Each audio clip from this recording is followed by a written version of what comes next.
Hey guys, I'm Aaron Carlson, and today we're going to be looking at a training adaptation that can help high-level athletes avoid plateaus in their training and give a little variety to their workouts that they already do. If you like this video, please give us a thumbs up.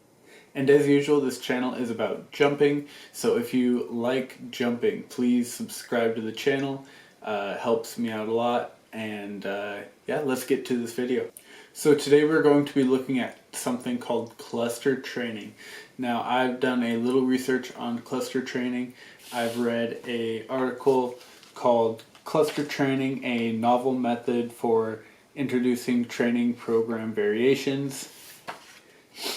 In this article, it talks about what cluster training is, studies that have been done on cluster training, and how it could apply to you, whether you are an athlete or if you are just someone who is into general fitness, and whether or not you should use it or not. This is a really interesting training variation that you kind of think of, but you don't think of the importance of or what it's trying to accomplish. We all know of taking breaks in between sets.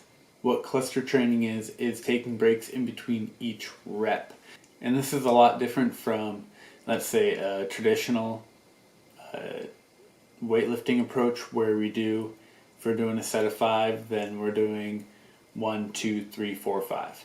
We're just doing the reps as we do the reps. But with a cluster training, we take 1 rep at a time, and we don't do consecutive reps back to back to back. We do 1 rep, 15-second break, another rep, 15-second break, or 30-second break, depending on what you're doing. The focus of cluster training would be more into strength.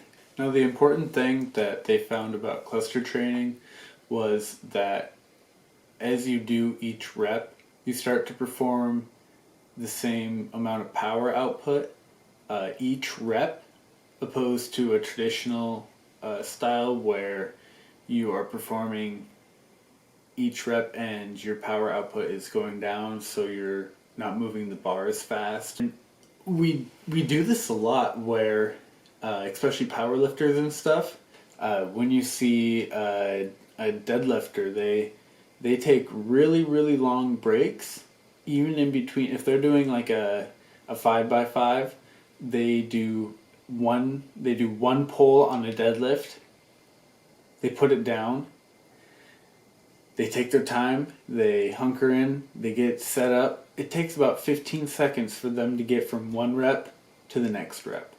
And that's just cluster training right there. So again, this is something for strength, I think. So I'm not going to be doing this if we're going through hypertrophy and we're doing like 12 reps of a set. So we're not going to take a 15-second break in between 12 reps. That's ridiculous. So we would do this if we're working between like the 3 and the 6, right? That this training is for higher level athletes that have already a pretty good base of strength and that need a variation in their training. So we all know that you need a variation in training to be able to make strength gains. So you can't just keep doing the same thing over and over and over and over again. You do need to change something. So whether that be how much weight you have, how many reps you do, the time in between reps, and as we talk about here, cluster training, the amount of time that in between each rep, not just each set, but each rep.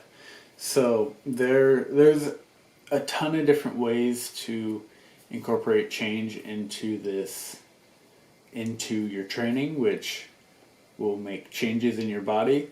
So don't do this if you are a beginner or if you're trying to get back from injury or anything. That probably wouldn't be a good idea. But if you are